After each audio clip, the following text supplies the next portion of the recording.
we can use psychedelics safely and prepare for the experience by considering the tips in this book and others like it. More than 12 years after my first mushroom trip, and a few years since I touched them at all, I went to a psilocybin mushroom retreat and tripped for healing for the first time. In the course of a week, I was to take mushrooms 3 times in shamanic ceremony accompanied by group therapy, integration meetings, and yoga and meditation classes. After my first ceremony on 1.5 grams of golden teachers, I was ready to give up. Even though I had done a ton of research and wasn't psychedelic naive, I had a tremendously challenging experience. I felt completely inadequate and unqualified to write this book, a feeling that had been causing me a constant low-level anxiety for the previous couple months. I cried for almost the entire trip. It didn't feel like the cathartic experience I'd read about in books and online. Instead of less ego, I got more, and a mean, hateful one at that. I felt totally defeated, and I begged the mushrooms, my subconscious, anyone, for answers. Why did I feel this way? Why was I so anxious and disconnected? Why was I so depressed and insecure? I wanted to dig into my past and find the one traumatic event that made me the way I was so everything in my life could be explained and I could move on. Instead, I cried and cried, and the only answer I got was, "Why?" is the wrong question. The next day, I began to learn the true value of integration, a concept I had written about and yet didn't fully understand until I was raw from a challenging psychedelic experience, the first bad trip of my life.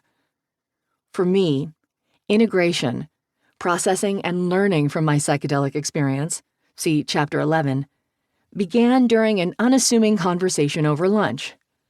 But talking about how I felt the night before while someone held space for me changed my outlook incredibly as I moved forward. I stopped thinking of myself as a reporter there to document the magic mushrooms, let my guard down, and tried to embrace the experience. That's when I really started learning about psilocybin rather than fearing its mysterious power.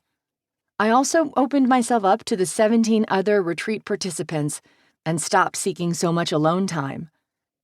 At my own pace, I became more comfortable and stopped constantly comparing myself to everyone.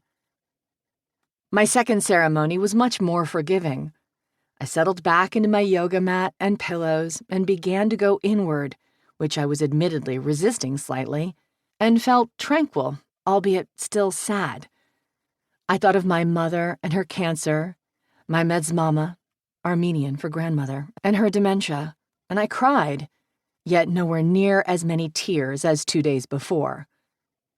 But I also realized everything is a choice, and I can choose to be closer to them rather than prematurely grieving their loss.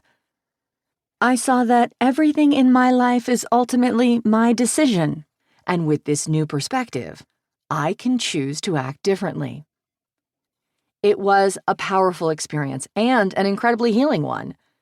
The next day in our integration meeting, I was finally able to share without being choked up by tears.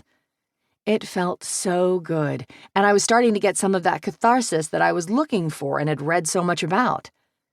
This sense of self-forgiveness extended into the next few days, making it easier to connect and share with people while I wasn't on mushrooms. I felt more comfortable in my own skin, more confident speaking up for myself and asking for things, something that my social anxiety prevented in the past. This set me up to have an incredible experience during the third and final ceremony, where I took the highest dose of mushrooms of my life, 4 grams.